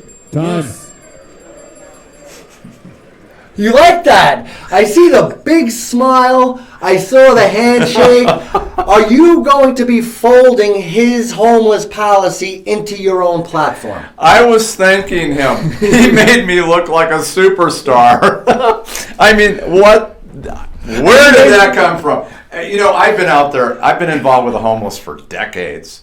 I've never heard that solution before. Right. At least it's new. He's thinking outside the box. I was entertained. And, you know, he might have made Michele look a little less bombastic as well, because Michele was going after him, and Michele is usually the crazy person. Michele seems so reserved, even with her snarky little jokes, because she was going right after Barack. Are you sure this was a random draw? It was a random draw, but I kept looking at Michele, and Michelle's like, right. I thought she was going to have stroke out because she was. If you can make Michele Fiore blush, you know. I'm not going to say, but that's actually what was going on. She was so angry. And I'm sitting there going, look, this poor gentleman is making us look good. He's making us look good, you know, like. All right. Here we go with this is a really layered question, and this was really interesting from all of the respondents. We're going to listen to your response to the question of what is regarded to your morality and your policy decisions, and what if they conflated or diametrically opposed to that of your constituents? Would you prefer to go on your laurels, or would you lend more weight to your constituents' opinion? Play tape. Dr. Fred Simon. Well, I'll tell you, I am led by my Lord and Savior, and I'm led by my constituents. I will tell you, as I've gone through this campaign, I have been educated and I have been nurtured by my constituents. I will vote with them.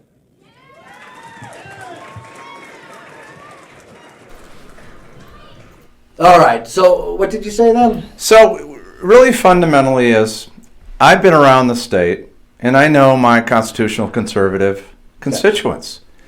I know what they believe as far as moral values, and we're completely aligned. So I'm not going to have a problem with something that is on a moral and ethical basis, because I'm pro-life and so are they.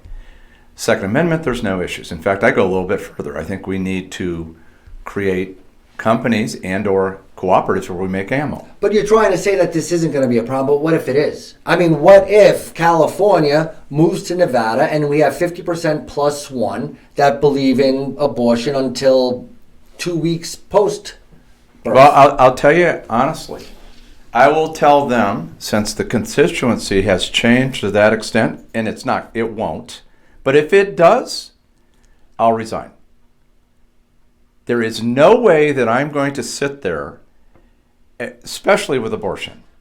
Okay. Right, and I'm just pulling. I don't want to use such a black and white, concrete Christian example because that's an easy one. But you know, if your constituents are trying to steer you in a particular direction, obviously we were built on avoiding mob rule. And I was a little bit disappointed in some of the people saying, if that's what my constituents want, that's what I'm going to give them. And what if your constituents want slavery back? Are you going to give it to them? So... Well, if it comes to a real moral dilemma and I sit there with my constituents, I say, you need another leader. I'll go as far as you want me to go, okay? And we can table that particular issue if it's that extreme. That won't happen in the moral arena because I've been all over the state. The constitutional conservatives that I represent that are going to vote me in are totally aligned with the same. Now, if we get into something which is, let's talk about development. This came up, economic development. And that's why I put out a platform of 20 to 24 things. Right. Don't vote for me if you think that I'm not going to follow through with that. Now, let's look at development. We have this question came up, and it's a real issue.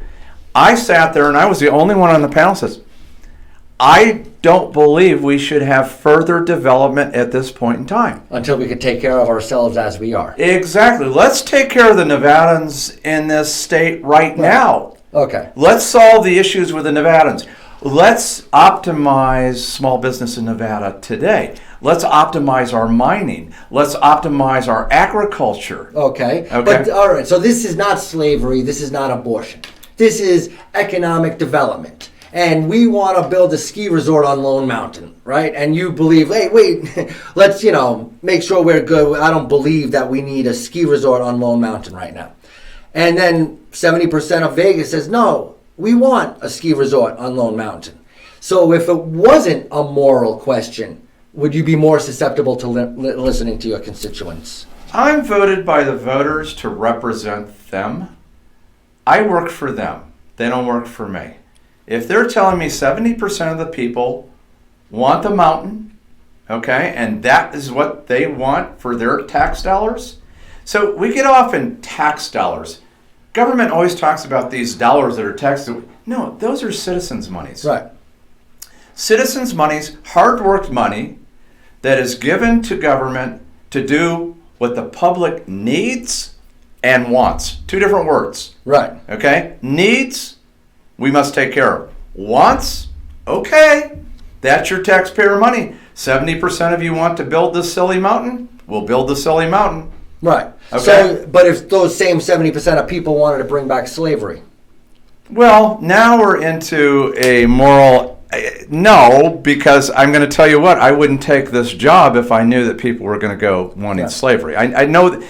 So this is a no-win question when you get to the extent here. Unless we get into the layers. And that's why, and I don't need to spoon-feed you my answers, but I believe, if it's a question of morality and stuff like that, you got to stick to your guns. If it's a question about public policy, like medical marijuana or building a ski resort on Lone Mountain, you might want to lend an ear to the constituents. Well, somebody responded, medical marijuana, okay? Or just... individual use of marijuana. I don't smoke marijuana. Right. I don't really think it's a good drug. I think if you look at the data, it harms people who use it on a long-term basis. As long as you know that, okay, and I'll put that out there. I want you to all know I'm a medical doctor, I'm your governor. Here's the data on marijuana. 70% of you want marijuana available over the counter. Okay. But you need to be aware of the risks, just Correct. like of alcohol, just like of anything else. Speaking of small business development, this is your answer to that question, which obviously means a lot to me as a small business owner. Play tape. This is a complicated subject from the standpoint we want business development, but how about we develop the businesses we already have here? We have another issue. The more development we have, the bigger the water issue we have. How about we take care of the businesses and the people who live in Nevada now instead of bringing more businesses in and more people? So when we look at business development, we've got a mining tax where we could develop more mining with better jobs if we de-tax that. I'm a small businessman. Taxes, regulation, fees, constantly. Where is the big business contributing to the bottom line for the state? It's all small business tax fees and regulations. First, we got to stop regulations. Two, we have to lower the fees. Then we stimulate business. We employ the people who are not employed in this state. We work out our water issues before we bring in any further development. That's my place. And again, another example of you parroting the Johnny Brew Show's thoughts about lower regulation and less taxes. For example, AOC driving that Amazon out of my part of New York, because they weren't going to pay taxes. But when you have 10,000 employees paying 15% federal income tax, and in New York, I think it's 12 to 14% state tax, Amazon is paying those employees Amazon's money to work. And the employees are using that money to pay taxes. Correct. So, I understand your point, and I understand why AOC was so foolish. And, is that basically what you were trying to say? Basically, what I'm trying to say is most of these issues are common sense. How can you bring more people into a state until you optimize what's here? You have social issues, economic issues within the state with what we've got now. Every time you bring in an outside variable, you complicate it. Water is a huge issue nationally. We've got the Colorado issue, which comes from the 1964 Supreme Court Act. Right. Supreme Court Act. For those who don't know, you want to reiterate? Sure. It was decided in 1964 how the Colorado River was going to be divided up as far as Arizona, New Mexico, Colorado, and Nevada. We got the short straw. We're not going to be able to fix that. Now we have to look at growth and development. The more growth and development, the more usage of water. The other thing people state in this, they're making statements all the time. We don't want to bring in more people to shift the state. That's an issue in itself. But the key thing to economic development is optimizing what you already have. We've got entertainment here that we have to compete with Asia. They're doing a much better job. In Macau. And here's where I put some emphasis on Joe Lombardo. What has he done to help the entertainment business of Las Vegas? You got crime that's up. You got homeless out of control. And we can't have that. And you got Especially on the gangs? Strip. You can't have mom and pop coming in from Oregon and It's unsafe. witnessing a murder. He talks about being, safe cities and being safe, and he's the sheriff in Clark County with 2 million people, and it's unsafe to go downtown. That's not me criticizing him. That's fact. Right. So solve your problems that you have right now before you put more toys in the box. Okay? It's simplistic, but it's common sense. Right, and we're having housing problems. Sure. Real estate is going through the roof. We obviously have Lake Mead is just about dry as a bone, so we're losing all of our water. We need to worry about energy and stuff, and as California continues to go more green, every time California goes green, we lose some of our energy because we need to replace what they're doing, because instead of having a hydroelectric dam, they're trying to have windmills. Well, you need an executive leader that tells people in Nevada, you're not sending any water to California. You got to be kidding me. Until we have enough for ourselves. Well, we'll never have enough. Okay, this is a desert state. We have a low water table. It's never going to exist. So I don't know what people are thinking. That is stupidity. Again, you can't teach stupid people to be more Not intelligent. but when you look at all of this and you look at the development and what needs to be done is you have to optimize the things that you have before you. There's Nevadans who have social issues and problems in this state. We've talked about it. The mentally ill, the homeless, the drug issues, the gangs. Fix that before you decide to bring in more economic development. And I'll tell you, I've met with mayors. I'm doing policy as I campaign. I've met with Mayor Fernley. We sat in the office. Guess what? Business doesn't even want to come to Fernley. Why? Our education system's so low. Right. And the property values are too high. That is diametrically opposed to having a bit. What you would want is an educated workforce with low property values so people could move in. It's not real difficult to be. And that's what Nevada used to be. It's what Nevada used to be. It's not real hard to be an executive if you take the facts and work with them and don't get influenced by special interests. I'm going to tell you right now, I've killed myself with developers and money coming into my campaign today. I don't care. And I don't care because the right thing to do is stop development until we can solve our water issues and take care of the Nevadans who are in difficulty right now and support our small business. Right. Okay. You talk about taking care of ourselves. You also talk about sealing up the border. Did you know, and I'm sure you do know, that 12.5, 1/8, 1 out of every 8 people in Clark County is undocumented? Mm-hmm. So, correct. I mean, that also means that 1 out of every 8 houses is occupied by a family who's undocumented. There's 20% of students in CCSD that come from an undocumented household. Now, I'm a teacher. I've taught undocumented children and stuff like that. I have a heart. I love all the kids. I mean, I'm not picking any one single person that I want to get out of, Vegas.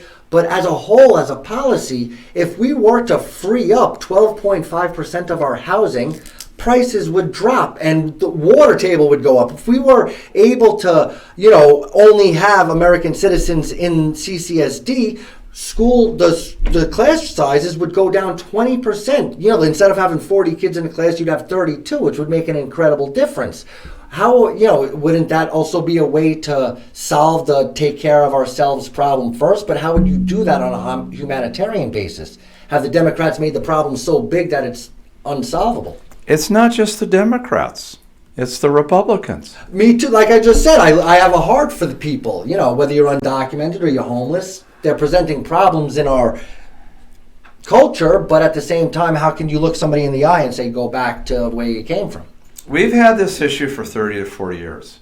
People may not like what I have to say, but these are the facts. And I talk facts and I talk common sense. Donald J. Trump shut the border off when he was president. We know we can have border control. The Democrats don't. So we have a porous border based on politics.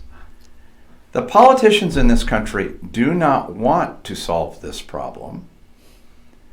It's economic, it's political, it's about money, Low it's labor, about control. more customers. Bingo. Low labor and more customers. So we, the citizens, must hold them accountable. If you want change, you vote for change. But closing the border is not going to win you the independent voters. What will? Play tape. Who as candidate to overcome political apathy? First and foremost, you got to know the data. 540,000 Democrats in Clark County, 340 independents, 320 Republicans. We're third. You need a candidate that has a policy platform that is attractive and has vision for independence that doesn't compromise our constitutional conservative values.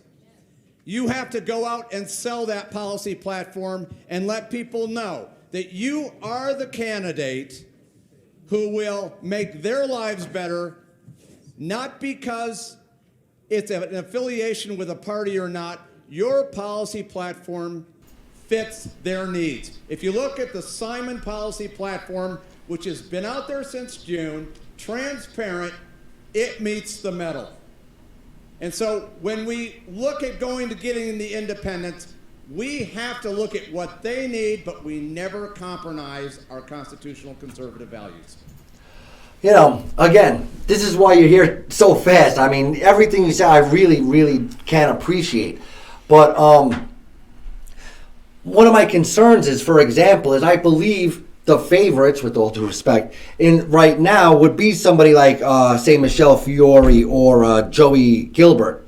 And I believe they could win the primary. But then when you get into a general election, are they too polarized? Are they I don't want to say too conservative, because I'm as conservative and you're as conservative as they could get. But are they too, I don't even know the word, bombastic or intimidating to the typical housewife, that doesn't want to hear Michele Fiore talk about put it near your mouth, Dean, or they don't want to hear Joey Gilbert, with America's frontline doctors because CNN discredited them. Whereas you're a lot more calm and collected with the same views, and you seem a lot more pragmatic in explaining them. So would you be able to win the primary? Because I think that people, normal everyday people, could relate to you a lot more. You're a lot more professional. You're a lot more composed and, again, data driven. But at the same time, getting through the Republican primary when everybody's so fired up, which is why somebody like Joey Gilbert, I believe, is getting so much support. Do you follow what I'm saying? Well, I think Joey Gilbert is getting support in a particular group of people. Excuse me. Fire and brimstone ain't going to get it. Okay. I want to hear from Joey Gilbert and Michele some policy. We didn't hear it. Right. Michelle's sitting there, and I'm not criticizing her, but she's sitting there telling, look what I've done. Look what have you done? What have you done about healthcare? Nothing. What have you done about education? Nothing. What have you done about voter integrity? Nothing. What have you done about safe cities that you can put? Yes, you got this and this and this. You want to be governor. Why didn't you do gubernatorial legislation, preparing yourself to run for governor? I've actually lived my life in policies and procedures in all of these issues we're talking about, making it better without an executive governmental position. Right. Joey, private business and such. right. Let's look at Joey Gilbert. He's been with the American Frontline Doctors, and he goes to all their conferences. So what? I've got McCullough coming here, Li Mingyang, Urso. On day one... You got to explain who that is. Li Mingyang is the young lady from Hong Kong where the CCP's after her because she brought all the data about bioterrorism. And she's going to come here and explain... Was she the one who was on Tucker? Yes. Her English isn't very good, but her words, you could hang on every word because of what she was saying. Correct. And she's a sweetheart, and she is one of my number one heroes in life. And you've met her? Oh, yeah. Oh, yeah. I'll show you pictures after we get done. Beautiful. And she's a beautiful woman. Right, and super smart. I said, her English wasn't great, so I was really leaning in because it's what she was saying. Yeah. It was really, really interesting. So, I'm working with McCullough, I'm working with Urso, I'm working with Coles. I'm working with the American Association of Physicians and Surgeons. One of those people is working in the Youngkin campaign. I'm going to be like Heller now, saying, I talked to Donald Trump. You talked to Trump this morning. So I actually we talked to Chris today, and he's been in the Youngkin campaign. And the Youngkin campaign is totally aligned with my thoughts and what we're doing. Here's the bottom line. Can Joey Gilbert bring in therapeutics day one? Does he have a medical license? Does he have the understanding? On day one, I'm going to take all of these therapeutics, and they're going to be available in the pharmacy for this undertreatment of COVID for every citizen in Nevada. I have a license. I have the expertise and knowledge, and that's going to get done. We're going to work on the COVID issue within the first week. Besides your license... But let me just explain. What does Joey bring to the table? His number one way to make money is he represents people who are drunk under the influence. Now, is he telling us that the law enforcement is incompetent or that we don't know how to assess a drunk driver? The recidivism rate for drunk driving is extremely high. Those people need some treatment. We don't want them back out on the road. What have I done my entire life? Taking care of trauma. People who are drunk driving. 25% of the deaths are caused by drunk drivers. I find that a little irresponsible. So you got to look at the candidates and vet them, and this is what I say. Background, training, education, experience. Those two people don't fit the profile of moving up to the next level, which would be an executive leadership for anything, let alone governor. I am uniquely qualified based upon life experiences. Well, Joey Gilbert said about a month ago, somebody affiliated with your campaign said something that, oh yeah, everybody loves Joey Gilbert until you hear about his meth and steroids accusations or arrests or something else like that. And he posted saying, oh, that's the end of your candidacy because you're full of it, and you knew somebody was going to post something that was or wasn't true. And I didn't really get the whole gist of why he believed that was the end of your candidacy. But did you ever find out what he meant by that? Or, I mean, is there any veracity to the allegations that he was in trouble for, anything of the sort? Anybody can look it up. He paid a $10,000 fine being accused of using steroids and methamphetamine when he was boxing. Not once, but twice.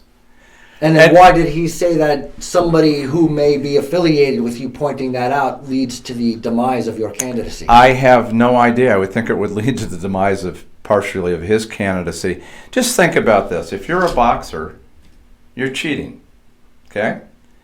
You're taking the law, representing people who, I think police officers know how to assess a drunk driver. In 2022? I know how to assess a drunk driver, and I'm not a cop. I mean, I can tell you. So now we're using the legal processes. This is why we don't need lawyers in Congress and Senate. And we don't need them as governors. They take the law, they manipulate the technicalities of the law, and then what do we get? More drunk drivers on the street that kill people. Loopholes. So Joey, I'm not saying he cheats with the law, but he sure is in the gray zone, in my opinion. Is that what you want? Well, a drunk driver deserves a defense, and a lawyer deserves to get paid for their time and stuff like that. But the moral issue, you're spending time treating people in the ER, and he's trying to get people out of jail when they maybe should be in jail and getting rehabilitated. Well, Joey has to always continually defend himself on these gray zone issues. Which he might says he raise a wasn't concern guilty. for the general election. Says he wasn't guilty with the drugs, but he paid the fine. Who pays a fine when you're not guilty? A lot of people do. Come on, let's not go there. I mean, you're getting I don't accused of know. something, you plead no contest, pay a $10,000 fine with a suspended sentence, it's going to go away. I see a lot of people who take bad deals, especially, minority communities who are stuck in jail, and they say, oh, plead guilty to this, and, you could leave. And they don't realize the ramifications. I'm not saying Joey did that in that case, but I know there's people who definitely sign deals or pay fines for crimes they may not have committed. Well, he's asking the voters, okay, to elect him to a position of great leadership. Indeed. Then go forward and just explain it. Right. Okay, if he would come forward and tell us what happened, Lay the cards on the table. lay all the cards on the table, put it to rest, I'd be satisfied, Well. personally. With anybody. We're all human beings. We all have things in our past. But don't start saying my candidacy's dead because somebody in my campaign brought it up where it's documented in the press. I really don't care. Right.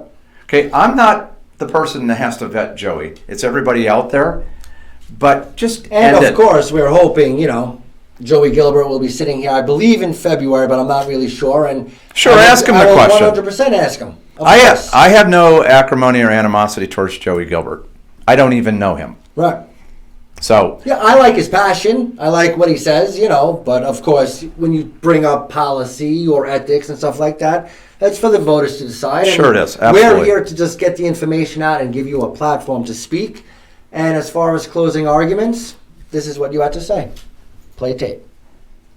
Listened and is considering, and all of these people up front who have run this debate. We as voters have an obligation to aggressively vet every candidate. We need to look at their background, their training, their experience in life. We need a Republican nominee that espouses the principles and has the courage to protect our constitutional conservative values to the death. And this is no hyperbole.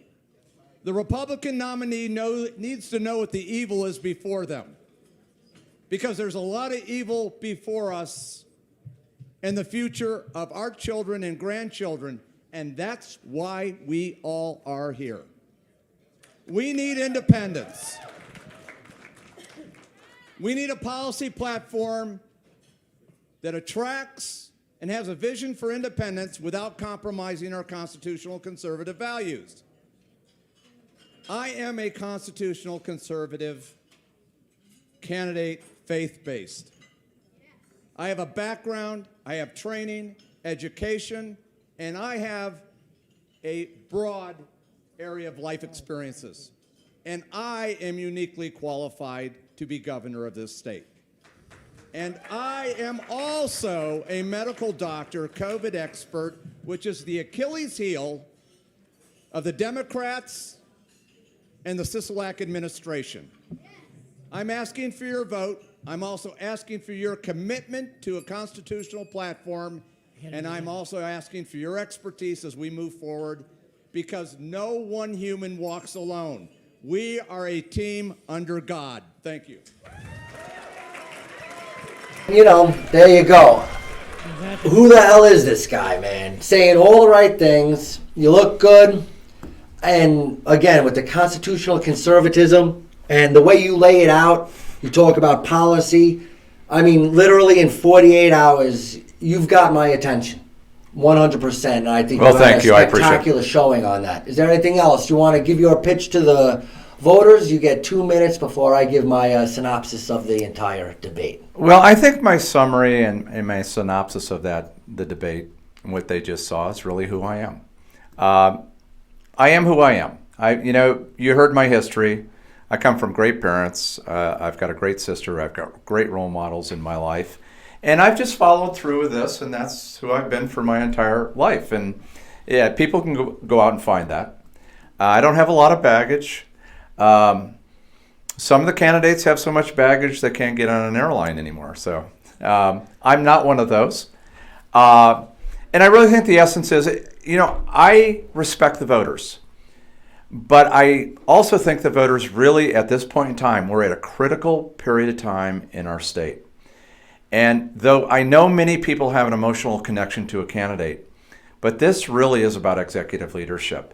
This is really about somebody who has the courage to stand up to all of these things that are going on, who's not afraid to hold ground and not compromise on constitutional conservative values. And I will tell you, I won't. People have to believe that. You saw in the debate, I've got answers to a lot of questions, and it's simple, and you just need to get collaborated with other people and have a force to move forward, legislate, put that thing through, and we fix problems. And then how can people get in touch with you? I don't know, are we showing up some parts of his website just so people want to give out your website and any other information about how people could learn more about you, support you, any events that might be coming up? Sure, it's simonforgovnv.com, SIMON. And as everybody needs, I've been funding a lot of this. We need money. We have to compete with the big money. Mr. Lombardo, lucky man, got $7 million when he started. Talking with Dean Heller the other day, he's getting special interest money. I won't take special interest money. I'm not going to be a special interest candidate, no matter what. So we will continue to wade through this. If you send $10, $25, something like that, that will help us. I've got that big bus out there that gets 7 miles to the gallon. We need diesel fuel. So send money for diesel fuel. Send money for, a McDonald's Big Mac. That's what I do. I'm out there. I'm canvassing. You'll see me in your communities. We'll have all of these events out there. Please come and meet me. And that's the best way to get to know me. We can spend 5-10 minutes talking about these issues. I think I'll convince you that I'm the executive leader for this state. Beautiful. Well, again, you got my attention. I think you had a great debate performance, and I do believe that you should be on some other people's radar. Regarding some of the other candidates, I do believe, personally, and I'm only doing this with you here because I haven't addressed it, I believe Barack is showing himself out the door due to his bombasticness. Tom Heck, again, I believe he needs a little bit more public speaking skills in order to lead the state. I could see him being as part of a team, but not necessarily the leader. Michele Fiore, I think she's a great patriot and she's got a great message. I'm worried about her in the general election with her fighting with Victoria Seaman, and I'm afraid of her intimidating some of the independent voters. Joey Gilbert, he's passionate and some of his flaws have been pointed out by some of his competitors, but at the same time, the people who support him, it's almost like the Donald Trump can shoot somebody on Fifth Avenue saying. So he's really won the minds and hearts of some people. Mm-hmm. Dean Heller has to address some of the things. He had a little falling out with Trump for a cup of coffee, and a lot of Trump supporters seem to remember that really well. John Lee, while he does have some very constitutional policies and history, he has been a Democrat for, I believe, the majority of his political career. And that, of course, in the age of RINOS, gives people quite a bit of pause. Sheriff John Lombardo, he wasn't at the debate, and he's got some concerns with his ties to Sisolak, as well as the October 1 funds, the October 1 investigation, as well as rising crime, which is happening here in Vegas. And I do think I addressed, and then Guy Nora was another no-name that did sound very professional and sound like he had some really good solutions. And I think he kind of reminded me of Mr. Dr. Fred Simon, except I just thought Dr. Fred Simon was a little bit more articulate and a little bit more policy-driven. So there you have it. Here on the Johnny Brew Show, we already have commitments from about half of the existing gubernatorial candidates for the Republican Party. I'm hoping to get all 90 on here so we can have a nice little catalog so the voters can decide who can help turn Nevada red, because that is the singular mission of Republicans in Nevada in 2022. So once again, I want to thank Dr. Fred Simon for coming on. I need you guys to like, subscribe, and tell a friend, because the only reason I'm doing this is to get the information out there. This is the public square, and the more information you have, the more educated decision you can make. My name is John Brookhagen. Thanks for watching The Johnny Brew Show. Have a great weekend.